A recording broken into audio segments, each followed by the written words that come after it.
Hey everybody, it's Romania Black, and we're on volumes 25 and 26 of Seraph at the End. We're almost caught up. I can't believe it. So, volume 25 goes through chapters 103 to 106. Volumes 26 goes to chapters 107 to 110. And then next week we'll do volume 27, which covers chapters 111 to 114. So after this week, we'll be doing everything volume by volume, which is sad because I've liked doing these 2 volumes at a time, but I do want to go ahead and read volume 27 next week because I'm like, I want to read it and go ahead and have it done. So I will add Seraph of the End to my list of manga that I am currently keeping up with as they come out in volume editions. The only exception is Twittering Birds Never Fly, but that was an exception I made long ago. But everything else has been usually on a volume to volume basis, which is sad because it means there's going to be a lot of time waiting, but I want to keep up with the manga and keep reading it. So what can we do? But yeah, in any case, so last volume they decided that we're going to make Mika into cursed gear. So Mika technically is dead, which is very sad. Not happy about that. I'm not happy even though we have this, even though he gets his blue, it's like the mangaka's like, well, he got his blue eyes back. I'm like, but Mika's dead. And now it's this demon that was like his original form from thousands of years ago. It's not the Mika that we know. I want the Mika that we know. And so my only hope is that if you manages to make him into cursed gear, then we'll get to see that Mika again. But I don't know. I'm a little sad about that. So we didn't really get much with Mika this last volume, except Mikaela, his demon form. We just have like him just wandering around. And then Ajiramaru and Kasekio and Gakuen were trying to capture him to take him to Siga Madu because he's his son that he wants back. And so meanwhile, Yuu's like gone and Yuu's mad at Ajiramaru for betraying them. Everybody, it's like and in the back of all this chaos, there's the question of who is trying to save the world and what is saving the world. That's the big question, right? Because you have Guren and Maharu being like, oh, we're trying to save the world. And I'm like, how? And they're like, we're going to resurrect everybody. And I'm like, but that caused the apocalypse 8 years ago. So how's that working? And then you have Siga Madu, who you have Gakuen and Ajiramaru and them being like, oh, we have reasons. We're trying to save the world. And it's like, well, who's telling the truth? So... and is it all just perspective? And what my big question is, both sides say they're trying to save the world. In their minds, what does saving the world entail? And that's probably what we're going to find out as we go along. But I'm sad because we're getting to the point of the series where all of the lore is starting to tie together and everything is starting to come together and make sense for the first time, despite its chaos. But at the same time, we're catching up. So it's like, I'm going to have to wait to get more answers. I can't read it week to week. So... that's sad, but in any case, I am excited to see what is going to happen. And as far as the light novels go, I just haven't had time to read any more in the light novels. There's been a lot of stuff going on with work, with reactions, with just personal stuff, so I haven't got a chance to sit down and read volumes 3 and 4 of Guren Ichinose Catastrophe 16. But I am going to, and then that'll kind of be, the way I look at it is while we're on Seraph of the End hiatus, I will be able to go ahead and read the light novels and then give you guys a video about the light novels and update you all on that as we go. So there's that. So that video is going to come. My goal is to have it done by September. So my goal is that by the end of August, early September, I'll have the light novels read and I'll be able to do a video about that and talk about them as we go. And then hopefully, since we already have chapters 115 and 116 out right now, we really only have 2 more chapters to make a volume, I think. So hopefully by October, November, we'll be able to have volume 28 of Seraph of the End out. And then it'll just be waiting until 2023 for volume 29. But yeah. So I'm pretty excited, but let's not waste any more time and dive into this. We are going to start Seraph of the End, volume 25 and 26. And we're going to do that here in 3, 2, 1... and let's go.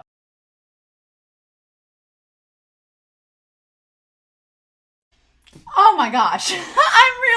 I'm really kind of mad because things are finally all coming together and it feels like, I don't know, maybe I'm wrong, but it feels like either it's doing one of two things. Either it's leading us into the 3rd act of this series and we're finally going to find answers about the angels and everything. It's leading us into the final act of this series, however long that may take. Now, that may take a while to get through, but I feel like it's either doing that or we're like just at the halfway point. So, because we finally got things explained, and things are weird, and it's great, and I'm like, okay, So I'm like, is this show trying to make me have its cake and eat it too?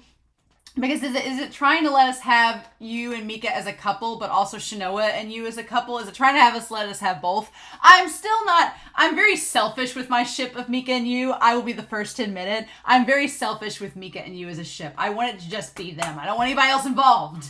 So I'm like, I just want it to be Yuu and Mika. So the fact that Shinoa could potentially be a ship in all of that, as messed up as that is, I'm like, okay. But I kind of want to be selfish and have Mika and Yuu just have each other. So, and it seems like it's been set up to be that way for quite some time. So, what can we do? But I will make note that there's a lot of purples involved with Mikaela in this spread for chapter 103. And then you have green with Yuu, and you have orange with Shinoa's eyes. So it's like your secondary colors are all there. So it's a fun time. But man, we got a lot in this 2 volumes. These 2 volumes were great. I was like, finally, and Mika is back to his normal self. Yes, his memories are all coming back. He's back to his older adult self. He's not little kid Mika. I'm like, good deal. There's stuff with the angels being tied to it. Yuu is part angel, absolutely. And he's created from the angels, I'm pretty sure. We're getting more on Shikamadoji, whatever his name is. And so, yeah, I like in this, going back to these chapters, that the place, that even when Mika doesn't remember about him and Yuu, his subconscious goes back to those places. So the first place he goes back to is where he like sucked Yuu's blood and first became a vampire, a full-fledged vampire when he came back home.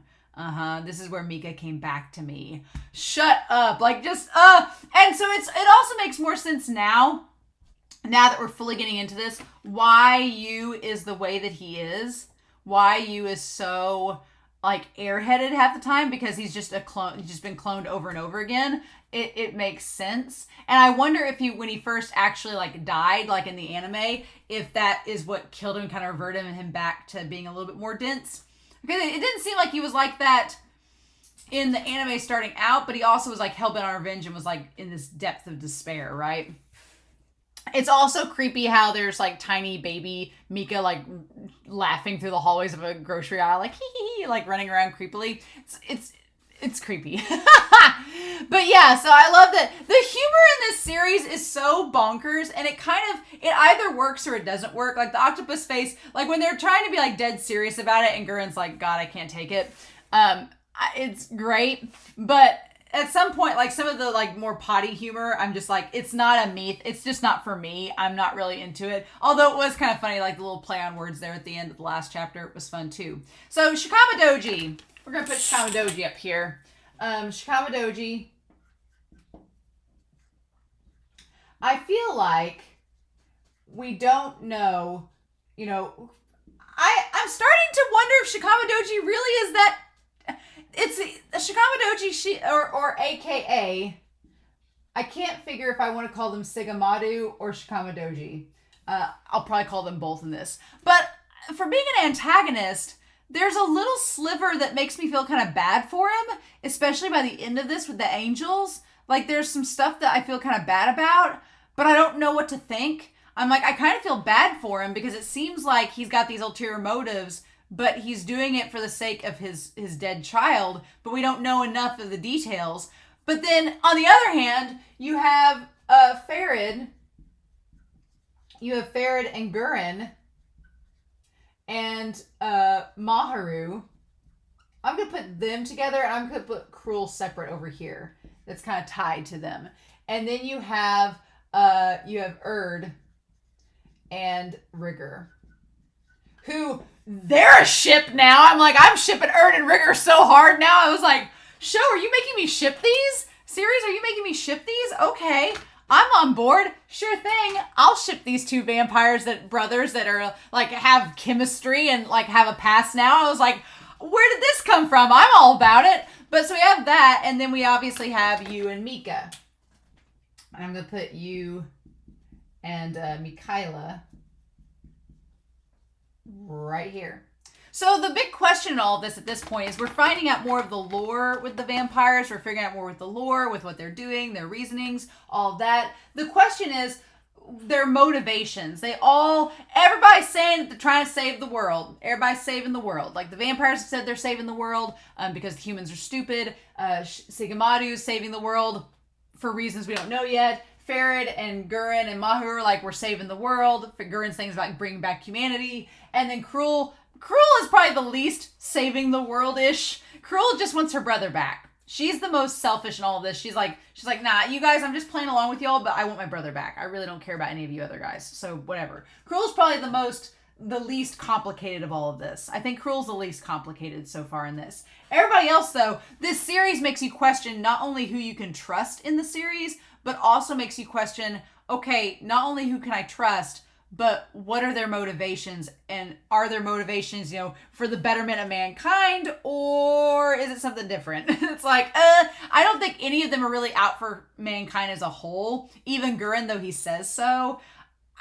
This series makes you question the trust of everyone involved. The only ones I really trust are Mika and Yuu because they're just here together. So, okay.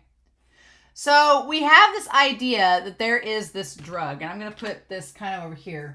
So they've developed this drug to suppress, I'm going to put Siga Madu here, and to enhance the demons in them. Which at this point, Maru is practically a demon. So she's kind of a weird outlier in all this because she's like the most messed up out of all of them, like content-wise, whatever she is. And so we have the idea that Shinoa and them have to put up these hearts to keep Shiga. And so Siga Madu decides they don't want to stick around anymore. Instead, they're going to go and take back and possess Mika and Yuu, right? And I love in this moment that Siga Madu says, like, in all these millennia, you and your sisters are the only ones that could possibly surpass me. You make me feel fear and reverence and beauty. Like you're almost like divine, right? It's kind of weird. And so they peace out. So the good news is Shinoa is no longer possessed by Siga Madu. That's the good news. Like Siga Madu is peaced out, is no longer possessing or trying to possess Shinoa. Good. Leave that girl alone. Leave her alone. But at the same time, it took away her power. So I'm going to put Shinoa up here. Or I'm going to establish that is no longer with Shinoa and took her power. Which means she's no longer being possessed by a demon. So that's good. That's a good thing. Good on you, Shinoa. So yeah, so then they find Mika, little cat demon here, and he's like, "Oh, you remember who I am?" And Mika's like, "No, I don't." And Yu's like, "Well, you have to, because this place isn't my memories, it's yours." But I like the idea of them merging together, their memories. I like the idea that we get that their memories have merged. From the start of the series, we wanted them to be together, and now they are together, and their memories are like interlocking, which is good because Yu's pretty simple. He needs somebody to help him sort all these out, and Mika's pretty complicated, so he seems like he can handle it. But God, I love it, and I love that they talk about like how to like. They had to do a refresher course for this of how you subdue a demon because it's been since season 1. It's been way back since like the first couple volumes, so they have to like bring it back. And then Mika's like, "Well, I'm gonna just devour your deepest desires." He's like, "Well, my deepest desire is to be with you, so have at it." And it's like, ugh. But I love just the shonen battles in these volumes were great. Like just the shonen-esque battles. It very much reminded me of Bleach when they started throwing out like just like this edge, and just random names of it. I was like, did we just walk into Bleach? Are we casting like Hado 89 and like just doing all these random spells? It felt very Bleach-esque, but I'm not complaining about that because I like Bleach. So, but inside Yu's heart is this like Roman Colosseum. And there are these little suns with the eyes. At first I thought they were little eyes, but they're suns. They're like weird little black suns with holes in them. So we have a few things. We have like little drippy suns that have like the holes in them, which is creepy. And then we have the eye. The eye. The very creepy eye. That's surrounded by the darkness. That looks like the homunculus. Looks like the man in the flask from Full Metal Alchemist. I'm like, creepy, creepy. And so I like that Mika is confused at the moment. He's like, whose memories are these? Mine or Yuu's? And so we don't get really an answer about that. But Mika is bound and determined to Yuu is bound and determined to save Mika and to make him his sword. Because at this point, there's no choice. Mika is either going to become a demon. Mika that we've known all series is dead. But there's a chance that at least his soul, or whatever's left of it, could be somewhat maintained in this demon form if he's in the cursed gear, for what it's worth. And so I just love the image of them clashing. It's so good. I want to get a picture of that. But just like the line work and the animation in this is so wonderful. I love it. It's great. But yeah, so Guren is like, we go through the crash course on how to possess a demon again. And that you have to do it. You can't be hit by him. But he ends up getting hit by him. So, you know, whatevs. And so, of course, Mikaela has this ability that's like related to a cross. Tying to the fact that he's also Siga's son, right? So trying to tie this back, that some of Mika's ability is tied to the shape of a cross. And he is Siga's son, so we're going to get into that later. We're going to get into that. But yeah, so he's like, let's go inside your memories. And the funny thing is when Yuu and Mika go inside each other's memories, at their deepest, darkest place is the same memory. It's the memory of them getting separated and one of them dying. And it's the same for both of them. They both feel the same way. They both hate it. And we find out that Mika learns that Yuu very much has survivor's guilt. He very much wants to die. He wishes he never existed because if it caused Mika all this pain, he doesn't want to be around. And he's like, you're so fragile, I could shatter you with a touch. And I love the idea that when he goes to like possess and eat Yuu, that the Mika from the past shoves him away. I love that visual. That visual is wonderful. And then we get him coming out to the city and seeing everything, and there's all the suns around him. So we see that the moment where he met Guren, which is sketch. So it's been established in here that Guren meeting Yuu was set up. Yep. So now the question is, and I'm sure that Ferid and Guren and Maharu and Cruel were all acting together in all of this. So the question is, was it set up for you to escape, or did it matter? Was it set up to where either Mika or you could escape, or was you always meant to escape all along? Because there's that, right? Ugh.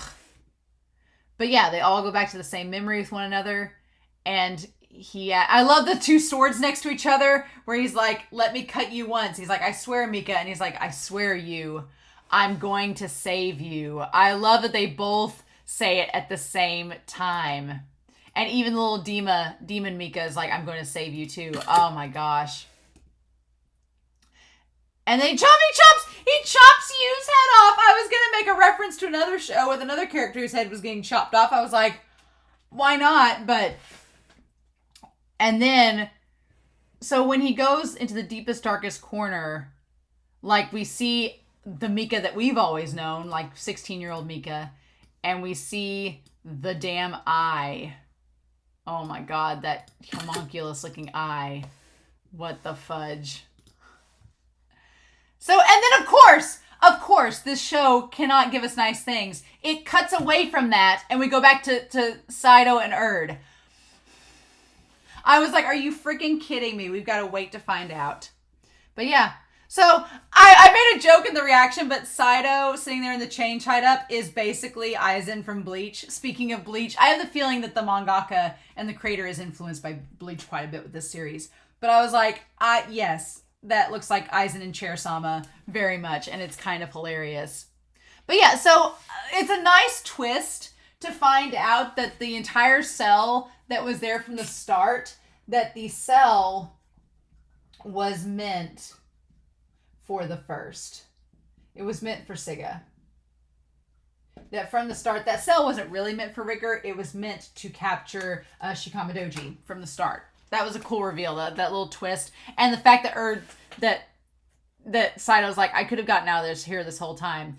Kai-Luke and Leskar, I'm not a big Leskar fan. Leskar is just kind of lukewarm to me. We get a little bit more with Leskar in this chapter, which I was glad for. Kai-Luke's just chaotic. I'm like, Kai-Luke's going to be his worst enemy and get himself killed one day. But Kai-Luke's just chaotic energy, which I kind of like. But Leskar, there is a point here that's really interesting.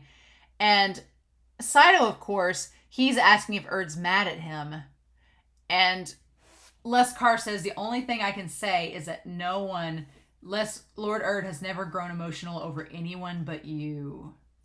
So at that point I was like, wait a minute, what are we doing? So Erd is only emotional over Rigger. That sounds like it could be something more. I also want to make note that in this whole thing, Cruel only cares about getting her brother back. It's all she cares about. She really could care less about anything else. She's like, nope, I don't care about anything else. I just want my brother back. And so he's like, it's been a long time. The sad thing is that Saito has like altered himself so much over time that Saito doesn't even look recognizable anymore. He doesn't even look like this past version of himself. He looked really handsome in the past. Like this past version, like Erd looks pretty much the same, but Saito looked really handsome. And he decides to leave. So they established something about this vampire law. I'll uphold this for Vampire Society. So he's like, we're the only two of us remaining left in the world. Out of all the vampires, old vampires, it's just us. So there were vampires before. So we get established here. I'm going to put this kind of over here to the side here.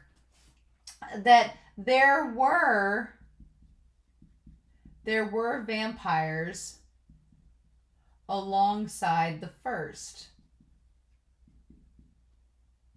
But when Siga Madu left, it was just Erd and Rigger remaining. Which is funny. So even though, Ferid isn't really a seventh progenitor, he's more like a third. So really, Ferid and then the other third progenitors were made. So at one point, Rigger made Ferid, which he admits is one of his biggest mistakes because Ferid's like, no, Ferid's crazy. And it's kind of funny that Rigger chose to make Ferid of all people into a vampire because we saw Ferid's past and how kind of like psychopathic he was to begin with. So it's kind of funny that he specifically chose that. But him saying that our utopia was an illusion. Oh, Saito. And he was so handsome. It's so sad that he no longer looks like that. Yeah, our utopia was an illusion. And he's like, oh, you'll stay and protect everyone. He's like, the hell you're leaving. And I love that Erd's like, you're not leaving me. I'll be the one to kill you if you try to leave. I'm like, dude. And he's like, I held back because you always looked slightly pleased when you'd win. I didn't intend to hurt you. I was like, are you making me ship these two hardcore? Because I am now. I was like, in the 11th hour of reading this series, I'm so shipping Erd and Saito. And so he's like, well, if you leave, who can leave a scratch on me? And he just is like, he's gone. He's like, if you leave, I'll hate you forever. And he says, that will give you a reason to keep going. So yeah, it seems that like Rigger tells Erd to hate him to keep going. But then what's Rigger's reason for living? I guess Rigger's reason for living is to get back at the first. So it's kind of like what Guren tells you. Guren's like, if you need to hate the vampires to keep going and give you purpose, then hate the vampires to keep going and give you purpose. Do anything that will give you some semblance of a reason to live. And that's kind of what Rigger is telling Erd. He's like, if you have to hate me to keep living, then do it. He's like, I hate the first, so that's my reason for living. So it's like, you know, these undying bodies. He's like, our only choice is to like just keep going despite everything. And so then we get this panel. The idea that when the first took all of his best third progenitors with him, why didn't he take you? So there were a whole bunch of third progenitors. So all the ones that are the black demons are third progenitors. Okay. So there were Ashura, Byakko. There was Kasekio, and there was Gekuin, and then Raime, and Noya. So there were 6 of them taken, but 2 of you weren't. He's like, 2 of you were left out, which was the 2 that were left out were Lest and Cruel. Interesting. I mean, I could see why he left Cruel out, because Cruel really did not have an agenda other than to get Ashura back. So Cruel was not made into a demon, and neither was Lest. So there was clearly a reason. But yeah, so the others came with him and were made into demons for reasons. But he's like, is it because you're incompetent, or was something else you're lacking? And we don't find out the reason that Leskar was not taken. We don't find out that reason, although I feel like we're going to find out eventually. I feel like eventually we're going to find out, so that's promising. But yeah, so Leskar, I give Leskar this. Despite all of that, despite everything going on, Leskar does not cave. They're like, no. They're like, we're not giving this vampire what he wants. No, we're not doing that. We're just going to let it go. Like, I don't care to know. I'm here. I'm with Erd. That's all that matters. I'm like, okay. He's like, you're going to be executed. And then the fact that all of this was an illusion, that floored me. Because I really did think he got out. I thought it was going to be like some bullshit shonen thing where he's like, I'm more powerful than this chair. You'll see. But no, it was all an illusion. He used the same ability that Goshi had to like do it, and it's crazy. And then Urge shows up, and God, like even like going through his eye and everything, that's so messed up. I'm like, didn't that hurt? So it must have felt like it. And then we don't see at first who Erd has brought with them, but we see that they brought Shinya and Coretto. So he managed to get Shinya and Coretto. And of course, the demons that are inside them are some of the third progenitors that were turned into demons. Okay. Okay. So he's like, stop messing with my subordinates. And yeah, it was all an illusion, the kind that humans can create. And of course, Saito would know about Goshi's illusion and everything because he's worked with the Hakia sect. He's worked with all the spellcrafting. He knows what the humans are capable of. So that part all makes sense. And then we have Erd and Saito together.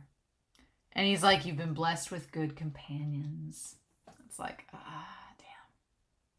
Yeah, I feel like Erd is somewhat jealous of him, but at the same time, not. He says, I don't mind being killed by you. I get the same vibe that there's like, we've got these situations of these pairings that like are fine with getting killed by each other. So you have Erd and Saito. You have Guren and Maharu. And then you have you and Mika. Our 3 main pairings here, right? Fun times. Fun times. And so then, yeah, we go back to the homunculus looking thing. But he says the eye seems kind. He's like, I'm not an enemy, Anna, am I? So what are you to you? So it's like, what is this eye? Is this eye, is it God? Is it a representation of God? Is it Yu's original form? The original form of Yu, is it that?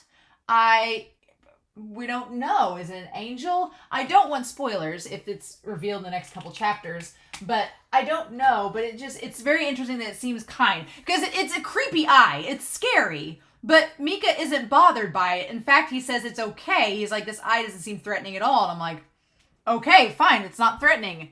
Cool beans. But he's like, I'm going to touch you. I want to look inside. And so these eyeballs have been over and over again regenerated into you. So that's crazy. I don't know why it keeps happening if they just keep taking pieces of you and keeping it in the status tube. But they have all the pieces of you surrounding the coffin of Mika, right? So it's crazy. And then we get Noya. And Noya is not having much of any of this. Noya is kind of like Guren a little bit, which is funny because it's Guren's demon alongside Maharu. And he's like, oh, it's your duty. You're the sacrifice needed to bring Mika back from the dead. And that's his whole purpose, is to be with him. So you is supposed to be a sacrifice to bring back Mika. Which he does. I'm like, so this Mika that's in the current timeline, how does that work? How did he bring him? That's the one question, is like, how did the Mika that becomes the demon and the vampire, how was he first brought back? How was he born? So that's a good question. We don't know. The Mika from 16 years ago, how I'm gonna get this right on here. So how was he born? Because yeah, the Mika, I get you has been cloned over and over and over again for thousands of years. They've kept cloning him. So it makes sense that this current you is one that was cloned. And his parents called him like a demon and stuff.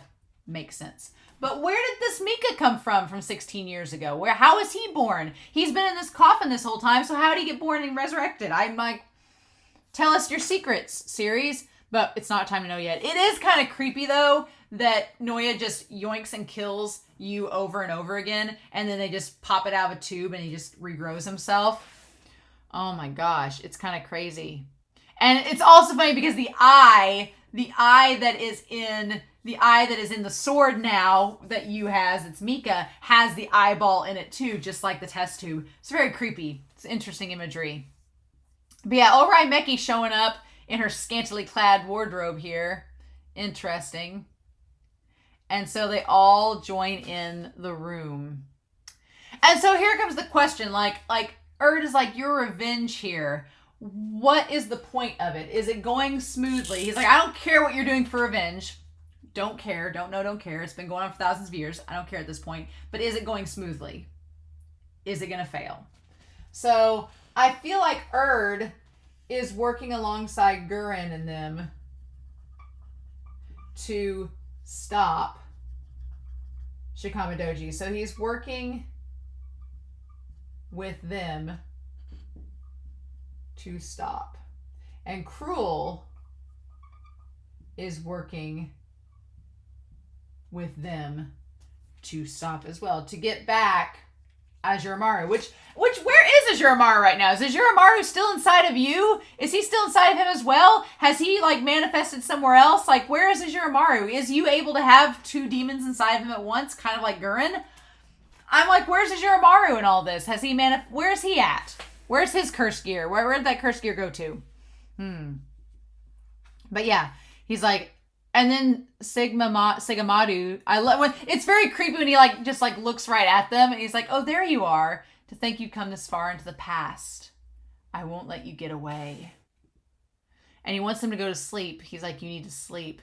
But he's like, no, I want to become Yu's demon and like get out of there. And so then we get into the contents of volume 26, which is great. But yeah, we have the idea of Angel's plan. Okay, so Siga Madu is a fallen angel. Okay. Is a fallen angel and the first vampire we established. So clearly there were other second progenitors that were created alongside Erd and Saito, from what that's suggesting, but they all died. So interesting. But yeah, okay. He's like, it's too soon for you to become Yu's demon. I can stop you. So at some point, so he wants Mika to become Yu's demon. Just not yet. Not yet. So it has to be on his terms. So he's planning something, and for that right moment. And of course they're like, well, screw that. We're not doing that. We're going to work together.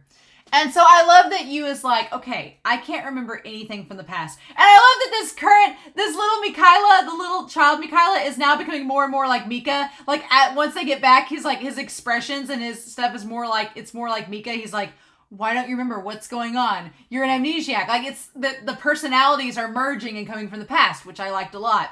But yeah, I like that Yuu says, look, I remember the last 16 years. I thought about how you died, and I desperately tried to survive so I could get revenge for you. He's like, and just when I think I got you back, you're suddenly some kid that can't remember the last 16 years. Do you know how much of a pain that is? And he's like, but we're both alive, so it's all in the past. What does it matter anymore anyway? And so there is this moment early on where they establish that the demons don't have emotions and nothing matters to them anyway. So it's almost treated like it's better. It's better if you don't have any emotions and nothing matters to you. It's better if you're apathetic because then you can't suffer, right? But Yuu is like, look, the past is over, but we're still going to still have this love and caring towards one another. That hasn't changed. And so Siga Madu tries to stop them all and keep them from getting together. But at the same time, meanwhile, Saito's forming this pentagram of chains and is like, let's say the climax of our story is happening. So that makes me think like we're getting into the third act of the story, which is sad because I don't really want Seraph of the End to end. But at the same time, I'm like, okay, we're getting enough lore. We're getting into the third act. And so they connect to the other demons, Raimeki and Byakuya. And then they also use Kasekyo to make this basically this pentagram is going to chain him there. And he's like, are you still trying to cling, Rigger? This is starting to get annoying. So yeah, Siga Madu actually did abandon Rigger, and Rigger hates him for it. He's like, you gave me this eternal life, and then you abandoned me? Nope. He's like, we're short on time. If you despise me this much, you can die. And I like that Erd's like, no, Rigger! And then Rigger's like, oh, you say I can die now. You finally noticed me. It's like, notice me, senpai. He's like, but today is the day we surpass you. And he says, support me, Erd. And I love that Erd comes up and grabs the scythe. It's great. And then changes squad from everyone. Like, it comes out of Kasekyo. It's like, and speaks to Guren and Kimazuki, or out of Kimazuki. And he's like, what the hell? And he's like, Saito, it's begun. Ugh. And we have to put our plan into motion. Take your demons back from the first. So, this whole plan... so it kind of makes sense, though, because Maharu had established that Maharu... Okay. So, Maharu knew from Siga about the demons. Because Siga Madu's always been trying to get inside of Maharu this entire time. So, she figured everything out. So, she decided to work with Saito to have a group take back the black demons from the first. So all that makes sense now. I was like, okay. So Maharu figured out what Siga Madu was doing, and she was like, screw this. And so she worked kind of alongside Saito, but then betrayed him and all this complicated stuff. But her and Saito figured out if they could take the black demons back and take control of them from the first, then they could use it to stop him. So that all makes sense. I'm like, okay. So this part of this whole plan was to get a group of people together that would be strong enough to take control of the black demons and take them back from Siga Madu's control. It's like taking the power of the enemy back for yourself. Makes sense. I was like, okay. And then Maharu gives them all the stuff to take him. And Shinoa's like, I'm going to use this to help suppress the first. And she's like, I'm coming to rescue you. It's like, And so we got back to Siga Madu, who's like, I'm tired of bothering you. I'm just going to ignore you. I have to pin both you and Mika with the scythe and make sure they're sealed. So he wants to seal them. Seal until he can use. Which doesn't end up working. Because I love that Yoichi and Kibazuki come out, and Siga Madu is like this badass, like one of our big antagonists. He's like, who are you? What's going on? And they managed to land a hit on him. I'm like, oh my gosh. And Yoichi's like, if you hurt my family, you die. And I'm like, it's great. It's just seeing these two characters like fight him, even though they basically get sliced in half. Seeing him fight him for a time is actually really cool. It's like, wow, these supposed side characters actually had things to do. It's like awesome. But while Siga Madu is trying to get back to Mika and Yuu, that's when Yuu is like, look, he says, it's not just us. There's Guren, the others, Akane, the others. He's like, this world may be a total wreck, but we still have that huge of a family. And that's kind of like the big moral of the story in a lot of ways, is that even if things are bad and even if things go awry, they're still a family and they can still care for each other. And it's not a bad thing to have a desire to protect and love your family. Like, yeah, sure, you can eat my desires, but it's not going to be selfish desires. It's going to be selfless towards my family. It's like, okay. And then we get this badass sword. Yeah, where he's like, slice him open, Mikaela. And I'm like, okay. I mean, for the record, I would have rather... I don't know how you keep saying he's going to turn Mikaela back into a human. I'm like, he has died and become a vampire. He has died as a vampire and become a demon. He has been locked inside a weapon as a spirit. How are you restoring his humanity, you? I'm like, that part doesn't make sense, but I'm just glad, even though I'm sad Mikaela is now a cursed gear, I'm glad he's still in the story. That he's not just gone. Because him and you are the heart of the story, right? But yeah, and then we get this form. He's back to his older self. I'm like, oh, good. He's got like a badass coat with furs. He's got boots with the furs. It's great. And they're back together. He's like, I can feel you devouring my desires. But the thing is that Mika is in control like you. He stops. He doesn't go on a rampage like eating his desires nonstop. He's like, no, I'm not going to do that. I'm going to be good. And it's like, oh, okay. He's like, it's great. And he becomes that cursed gear and has like this really awesome badass blade. And so Siga Madu tries to like get them under control. And he has like the feathers and everything, like cuts off his head. He has the feathers.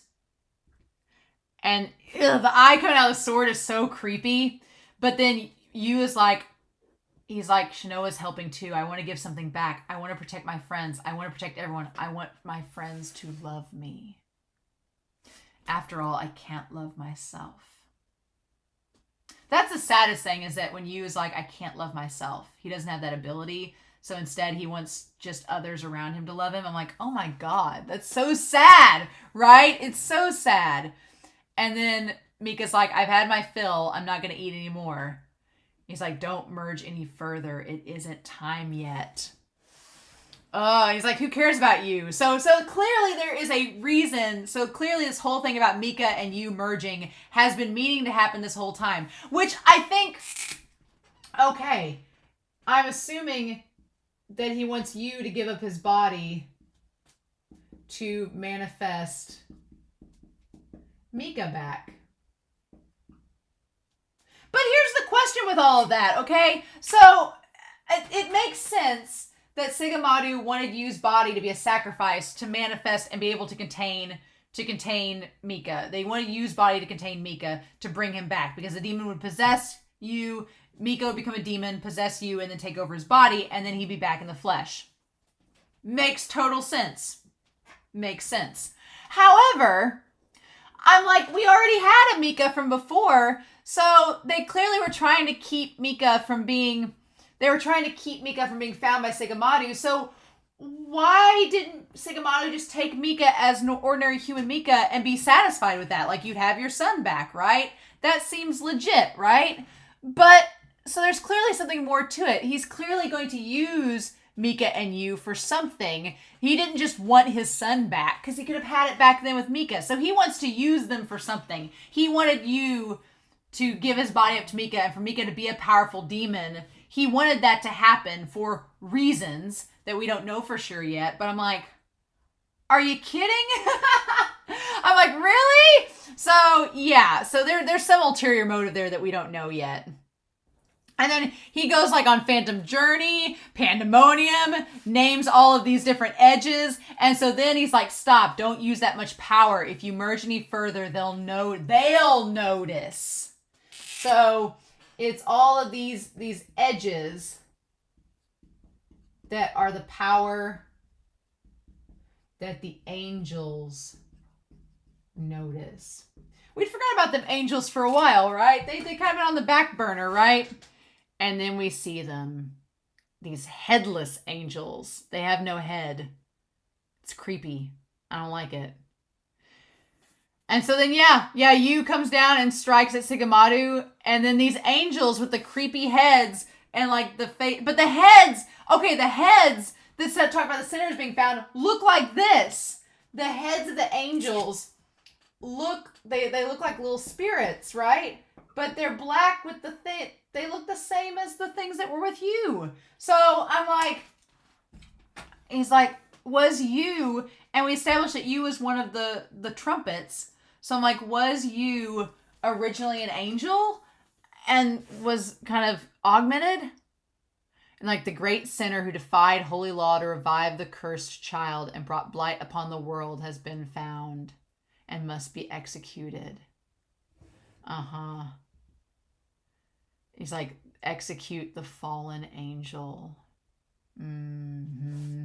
So he's like, a few more steps, and then Michaela, he's like, I was close, so close. A little further, a few more steps, and then Michaela would have been back. He's like, not yet, I'm not giving up. So Shikama Doji, Siga Madu was an angel at some point, a fallen angel. And he said he defied holy law to revive the cursed child. So he revived, so he's revived Mika, but for some reason Mika was the cursed child. We don't know. I'm like, so basically, it would make sense if Siga Madu was a fallen angel and maybe had Mika with a human, and that's where demons were born. Maybe that's it. Maybe that's where demons were born, was that in this world, was that Mika was a product of a human and an angel, and that created a demon. Maybe? I don't know. But we're getting more answers, but the fact that Siga Madu is confirmed to be like to be a fallen angel, and that's where this all is stemming from, is interesting. And I kind of feel bad for him. I honestly do. I kind of feel bad for Siga Madu, because in that moment he's like, I was so close to having my son back. And it's like, you clearly have ulterior motives, but what is the deal? And so I don't want to know. Obviously, I'm going to find out when I read the story. But it's so fascinating, because for a moment I start to feel bad for him. I was like, oh. And he's like, Rigger, if you give me power, I'll tell you all. I'll tell you all the secrets. And so they kidnap him and take him away. He's like, don't listen to them. And then, but then he clamps his mouth shut. Because what did he do? He was like, give me power now. And he goes to reach for them, but he clamps his mouth shut. And he's like, don't listen to them. Those angels, they're your enemy. That's all. So he clearly knows these angels. Like, there's history there. Like, and then I like that Yu's like, what's going on? I'm like, I want to know. He's like, He's like, He's like, we've awaited your return, Father. And they have him chained up, and that's what that cell was originally for. And of course, they have all the crosses and everything around. Why not? Like, you promised you would tell us from the beginning of the world the reason you abandoned us. We're listening. Explain yourself, Father. It's like, So we're finally, maybe at some point getting backstory on what's been going on. Possibly going to come back. And so they're like, I like that Yu's like, what are angels? He's like, you really don't know, do you? He's like, the answer's in your memories. You have angels inside of you. And he's like, my memories? Yeah, but the angels are creepy. And I like that Yoichi's like, these are scary. Can we leave? I was like, yeah, they are super creepy, and I don't like them at all. I'm like, And so Yu is like, Yu has all of his memories. They're all jumbled up. And he's like, it's like memories in stereo. I have both my memories and yours. And he's like, okay. So then he's like, I really do have both. So I like it. I like that Mika is slowly realizing that he's like, okay, I can do something. I can help my dumbass boyfriend to get through this because I have his memories. He feels like he has power and the ability to do something. Whereas Mika, that is the one nice thing, that even though he's in demon form and it's sketchy and scary, that Mika finally feels like he has the ability to help you. Whereas before in this series, he's felt helpless and powerless. He now has the ability to actually help him. And so he makes the connection that Guren is basically a savior to you, and Yuu really looks up to him. And I want to make note, from what I've read of the light novels so far, when Yuu is sitting there being like, everyone who cares if I die, everyone else is already gone. Only stupid me. I'm only the only one stuck alive. Why me? Why is it me? And we don't see Guren's face. It's because Guren knows exactly how he feels. Because Guren can connect to him so much. Because from the light novel, Guren was all alone and he had survivor's guilt. And now he sees you going through the exact same thing. And it is all very, very relatable. I'm like, okay. All makes sense, right? And so, but even still, Mika's like, okay, that's what Guren is to you. But is trusting him wise? He's like, what is his deal? It's like, we don't know enough answers. It's like, we need to know. I like that Guren, like Erd and Rigger are doing the same thing with Siga Madu that Mika is doing with Guren now. Being like, okay, got you here. Now tell us what's going on. Quit being so secretive so that I can trust you. And he's like, you tried. But then this part, when he's like, to be honest, I'm mad at you. He's like, I accessed your memories. You tried to die a lot after you left Sanguinem. Like, you tried to die a lot of times. And he's like, ugh. He's like, I peeked in your memories and it's unacceptable. If you had died, would have been the point of me throwing my life away to save you. And he's like, being on my own was really hard. He's like, I get that, but still don't do it. So yeah, there's that dark implication that Yu's been trying to commit suicide this whole time because it's almost ironic. Whenever he was in past lives, he was instantly killed by something, but now in this current life, he's tried to die and has not been able to. And so Mika's like, stop it. I'm here now. There's no reason for you to do that anymore. Which is so sweet. He's like, thanks to Guren, we found each other again. He's like, let's thank them together. And Mika's like, yeah, we'll thank him, but I think he has an ulterior motive. He didn't do it out of the goodness of his heart. Agreed. I think that all these characters have ulterior motives, and we're just now cracking to the bottom of it, right? But just like, just the hands, like so many moments of the hands with Yuu and Mika in this, like the hand holding and everything, it was so good. And then we cut back to Ferid. And Ferid and Crowley, like as if it's like, hey, remember them? You didn't forget about them, right? But Ferid this whole time he's noticed that the first has been captured. And so he's like, now, and been captured by Saito. So he's like, now it's not the first we have to worry about, but Daddy Dearest, Saito, who has him. He's like, I haven't heard what part of the plans, whose plans are. And he's like, we don't know all the plans. He's like, well, it's like, who's to say? So Ferid knows. Ferid and Guren have these keys, right? And they're going to do something with them. So it's like, what are they going to do? Like, we don't know that part yet, right? And so then Mika and them come back. And, God, I love that Mika's like, Yu's like, we're back! And him and Mika are there. And so we cut back to Siga Madu. And he's like, was this all your plan? Did everything go as expected? And then Saito's like, has your plan been destroyed? He's like, was I your objective or was there more? He's like, what do you mean by that? And he says, the sinful keys, how many do you hold? And Saito's like, I don't want to tell you. And he's like, we both underestimated our creations. Someone else stands in the forefront now. I've spent tens of thousands of years fine-tuning my plan, but someone outdid me and spoiled it.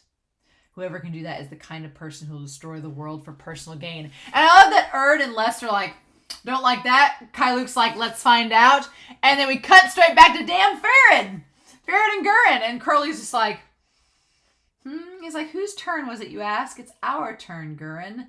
So, yeah, Ferid, again, we've established Ferid is extremely apathetic. He does not care about life. He really just wants to screw everybody over because he's been screwed over. So he really doesn't care what he has to do. So, Ferid I don't trust at all. He's so chaotic, but I'm like, he's lumped Guren into all of this. So what the hell? Like, I feel like Ferid and Guren are similar in a way because they're both characters who have been taken advantage of, but who've been taken advantage of and have felt powerless. Like, Ferid's not been able to kill himself and die on his own terms. Guren kind of is in a similar boat. So it makes sense that they work together, but I'm like, what are the sinful keys? What do they do? The first seems to know what they are. How is this going to work? But then Guren holding one 8 years ago. And so we have him the moments before the catastrophe. And it's funny because Guren with Shinya is the same thing as Mika and Yuu. Guren holding Shinya and him being dead is the exact same as Yuu holding Mika. It's just the parallels. It's the same thing. The blood spatters, everything is the same, except we all know how that song and dance end, and then we see Guren in just a page of all black. Just like in darkness. And Mahiru's like, hey, Guren, we gotta get out of here. And she's like, everything's working so far, but we're only human. We only get one chance to pull one over on the gods. So yeah, okay. So their plan is to somehow, and I think Ferid is tied into it, is to, and I'm going to pull one over on the gods. So like to defy fate, be like, you gave us this cruel reality, well screw you sort of thing. I like that Mika also has like a little tail as a demon, like a little cat tail. And okay, you calling him Mika Poo, you expect me not to ship them? You expect this not to be canon? How dare you? But yeah, so he's like trying to sort through all the memories, but he gets to a certain point, and you is like, okay, well, Mika, I can still put up a wall and not let you see my memories if I want to. And so he's like, I get it. That's how it works. And so he's like, I won't, with Azure Maru, I overdid it and risked letting him possess you. And I love that Mika's like, I won't possess you. I'm not doing it. And he's like, fine, then we'll work together on a new level and figure stuff out together. We finally can do this stuff together and have the power to do so. And I love Mika's smile. It's so cute.